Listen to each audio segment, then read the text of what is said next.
it's time to set sail. I'm trying, but it's too heavy. Yeah. Oh, I guess I got stuck on something.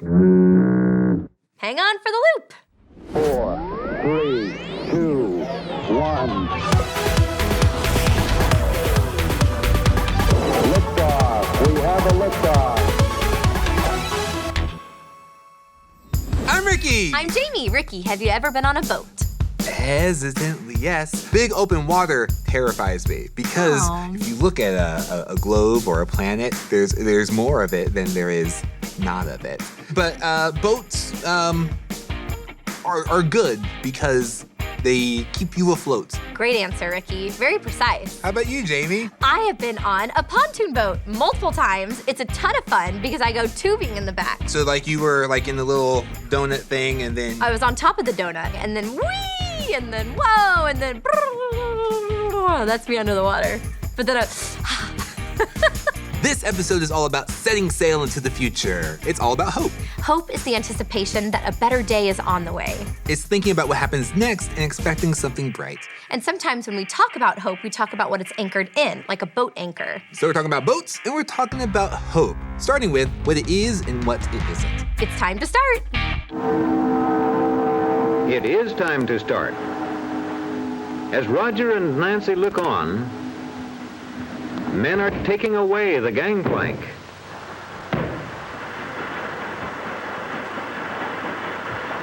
Next, they see this man loosening a large rope which held the boat fast to the pier.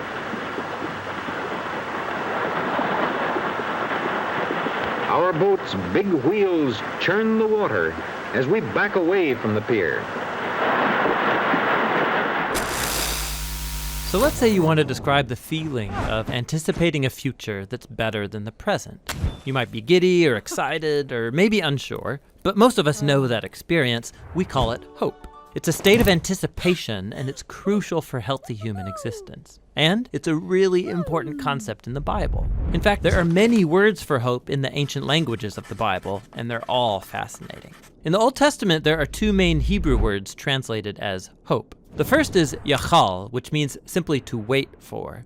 Like in the story of Noah and the ark, as the flood waters recede, Noah had to yachal for weeks. The other Hebrew word is kavah, which also means to wait. It's related to the Hebrew word kav, which means cord. When you pull a kav tight, you produce a state of tension until there's release. That's kavah, the feeling of tension and expectation while you wait for something to happen. The prophet Isaiah depicts God as a farmer who plants vines and kavahs for good grapes. Or the prophet Micah talks about farmers who both kavah and yachal for morning dew to give moisture to the land.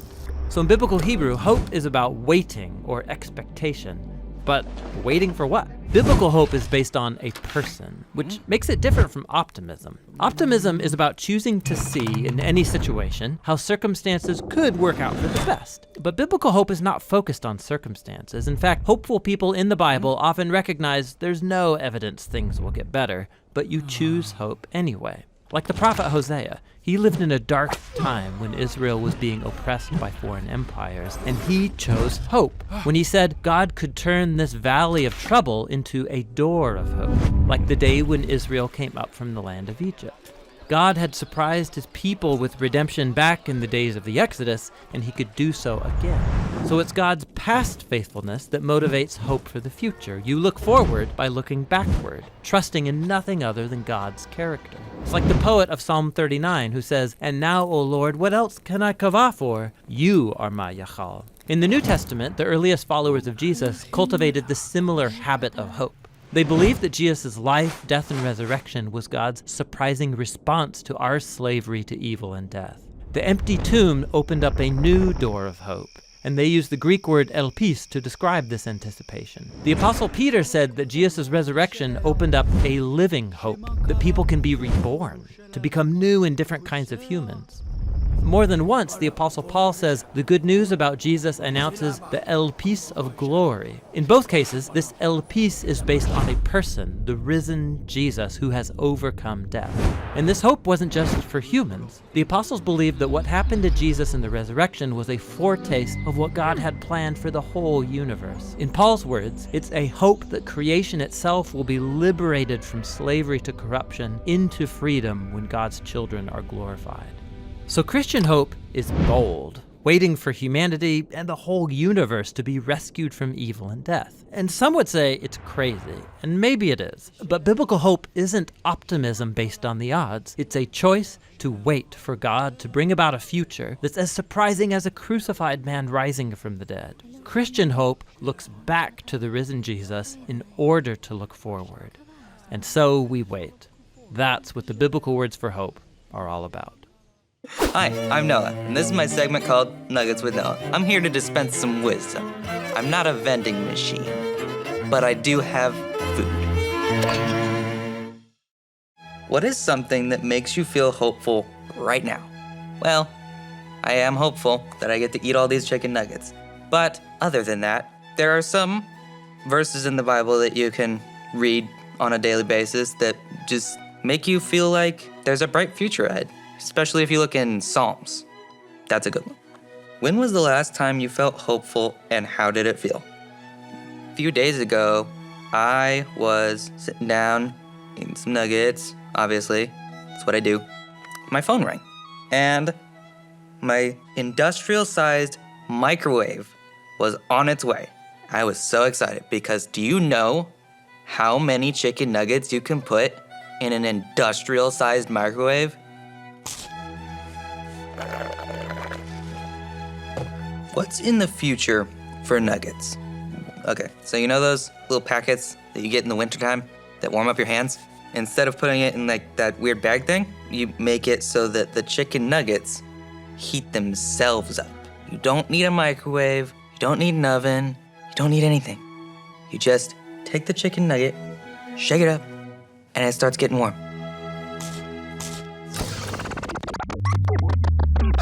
I really hope that nuggets stay as tasty as they are. May that never ever change. As you can tell, we have some kind of anchor challenge going on here. Yes, these are our hope ropes with our anchor at the bottom, and we're going to have to use this to fish out the word hope from the ocean in front of us. We have to stay behind this line, and the first person to spell hope doesn't have to drink the bottom of the ocean smoothie. You ready? Okay, all right, on 3. All right. 1, 2, 3. Are we actually going? Oh, yes, we are. We are? Oh. Hoping, doing, hoping ladders. I want to get that. That's a great song. Oh, I've almost got an H.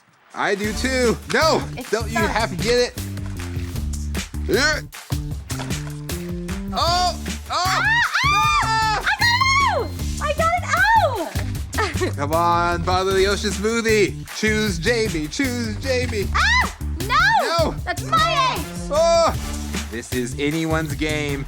Right now, Jamie has an O, and I have O and P. Oh my God! That's right. No Here way. we go. No way. Oh yeah. Here we go. Come on. Oh! No! I will share that H with you. Oh, We both got the E. Wait, it's out here. You need to go fish that Oh, you're P. right, I do. Come on, pee! I've never wanted to pee so bad in my life. Good night, everybody. Give me an H. Give me an O. Give me a P. P. And that, you got hop. You add an E to it. Hope. Yay, Ricky. Go, Ricky, go. So Jamie has to eat her letters. That'd be better than the bottom of the ocean smoothie, I think. Oh, it definitely will be. 2021. I know some of us tremble at the thought of that year. And by some of us, I mean me. I'm some of us. But that was the year I began to discover what real hope is. Oh, and you're probably wondering, why is this girl in a closet? But to be fair, this isn't just any closet. This is my prayer closet, the place I discovered that hope. And to my surprise, I learned that real hope isn't wishing or being optimistic. I tried that.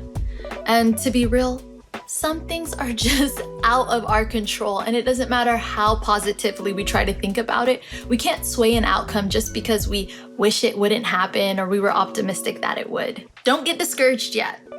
Although we may not be in control, God is. And that's what real hope is anchored in. Remember when I said last year was rough? Well, let me get real. I was betrayed by someone I really loved, and it hurt. But I thought I could turn it around with hope, or what I thought was hope at the time. I believed that if I sent up enough prayers, just stayed positive, everything would work out the way I wished. But after a few months of praying and wishing and believing, I realized that was not the case. The person wasn't changing, and it didn't matter how much I wished they did, it was out of my control. And I'm not gonna lie, I held a grudge against God. I thought he failed me. Why would he let something like this happen to me? Why wouldn't he just answer my prayers? But it was in that season that God revealed to me my hope was not anchored in him.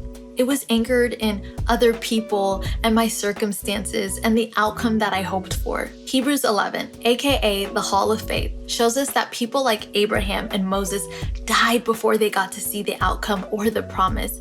And yet, their stories are encouraging us thousands of years later because of the great hope they had. You see, biblical hope is anchored in trusting who God says he is. It's not wishing for a certain outcome, but trusting whatever the outcome is, God will work everything out for your good. Trust me, I'm so glad I did away with false hope. It only led to continued disappointment. But real hope? The hope that's offered because of Jesus' resurrection, that leads to a more refined version of you and an abundant life forever.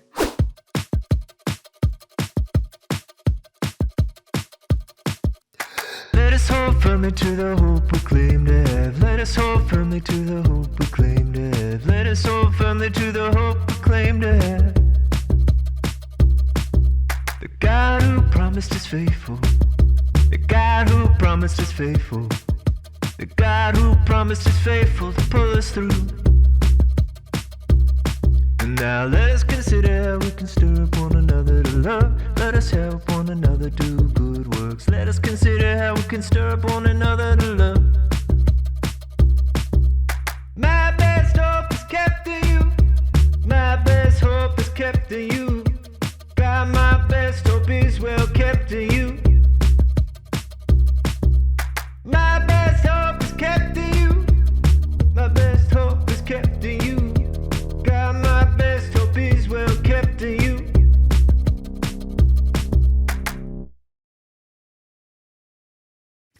So I actually felt like that was a team effort to get the letters out of the pool. I was able to spell hope with all letters. Jamie spelt O as in, oh no, I have to eat that smoothie. Left E there and left the P in the pool. I did. I peed in the pool. From the bottom of my heart, Jamie, Yeah. I wish you nothing but the best. From you drinking the bottom of the ocean smoothie. Bring it on in. Yeah, okay, here we go. Okay, I guess it's the one with the seaweed. Oh, you want to start with it? Oh. Okay. Oh, yeah, it's like an appetizer. Okay, it kind of melts in my mouth. Tastes fishy. That's gross. It looks very, very lumpy. Oh, gross. I see there are sardines because there's a chunk of sardine floating on the top. It smells so bad. I'm like... It's okay. Well, Jamie, mine doesn't smell that much better. It just smells like health. Like, you know, like really fresh, green, healthy things. Let's both take a All sip. right, let's do it. 1, 2, 3.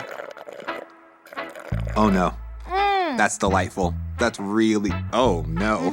Oh, no. Oh, dear, Jamie. I'm so sorry. You are drinking blueberries, seaweed, sardines, and garnished with gummy sharks. How does it taste? Oh, no. I swallowed it. I didn't throw up. Okay, I did it. Woo! Wow. Yeah, that was probably one of the grossest things I've drank on the Loop Show. So mine just tastes like a really fresh fruit smoothie, probably healthy with a lot of antioxidants, and I just feel like I'm ready to face the day. So when it comes to your future or things that you don't know or the circumstances of your life, whether good or bad, when it comes to any of that, what's your hope in? What is your hope anchored to? We know that an anchor on a boat is the device that keeps the boat from floating off from where it currently sits. So they drop an anchor down into the water, it grabs onto something, and the boat's able to stay firm regardless of how heavy the wind is or how much the water is moving. The boat stays exactly where it's at. And some of you, that's what you want your life to do right now. You want your life just to stay. You want it to stop moving so quickly. You want some comfort right where you sit. And what I know is that when our hope is anchored in anything but God, our life just continues to move back and forth like it's lost at sea. So when we put our hope in anything but God, we're setting ourselves up to be let down. People are going to let you down. Situations are going to let you down. You yourself, you're going to let yourself down. But God never will. God will never leave you. He will never forsake you. He will never fail you. And that's why our hope is anchored in God. God, the creator of the universe, that loves you, that wants to know you, that wants a relationship with you. God will never fail you. So what's your hope anchored in? Is it in God, or is it anything else? Because anything else will let you down, but God never will. A verse that gives me hope. This verse really gives me hope. So a verse that gives me hope is in the very last book of the Bible. It's Revelation 21:5. And God just tells the person writing the book, "Behold, I am making all things new." And that gives me hope because it doesn't matter how much I feel like things are falling apart or like I'm losing control or how bad things get. I know in the end, God is going to make all things new. A prayer of hope. A prayer of hope. A prayer of hope. My best hope is in you, God. It's not just a wish or a positive outlook. My future is yours, so lead me to great acts of love. No matter what circumstances come my way. No matter what circumstances come my way, I will not pull up my anchor. I hold firmly to the hope I claim in you. I hold firmly to the hope I claim in you. I hold firmly to the hope I claim in you. I hold firmly to the hope I claim in you. Okay, so that challenge was more challenging than I was expecting. The challenge was fun, and then we got all those letters out at the same time. That was awesome, but the real challenge was drinking the bottom of the ocean smoothie. And it was the chunks that did it for me. It wasn't necessarily the smell, it was just the chunks. I do believe that is the most challenging part of the challenge. Yes, who thought that I was gonna throw up? Who thought that I was gonna, blow chunks? I was about to throw up. Yeah, it looked like you were gonna get seasick. Oh, that's good. That belief you have that tomorrow will be better, that is hope. And the hope that you find in Jesus is the best hope. So anchor your hope in him. Because God is faithful. He keeps his promises. And he will never let you down. And that's the best hope we have. All right, are you ready to steer this boat into the future? You betcha. Enjoy the ride! What are you anchored to? This week, how can you be firmly rooted in God's faithfulness? Remind yourself that God is so faithful. Let us pray. God, thank you that you are faithful to us. God, help us be anchored in your truth, in your word, and in your goodness and faithfulness. God, thank you that you are a faithful God. In Jesus' name, amen. Remain faithful and anchored in God's faithfulness this week. And if you need help, reach out to a trusted adult or a good friend. We're here for you.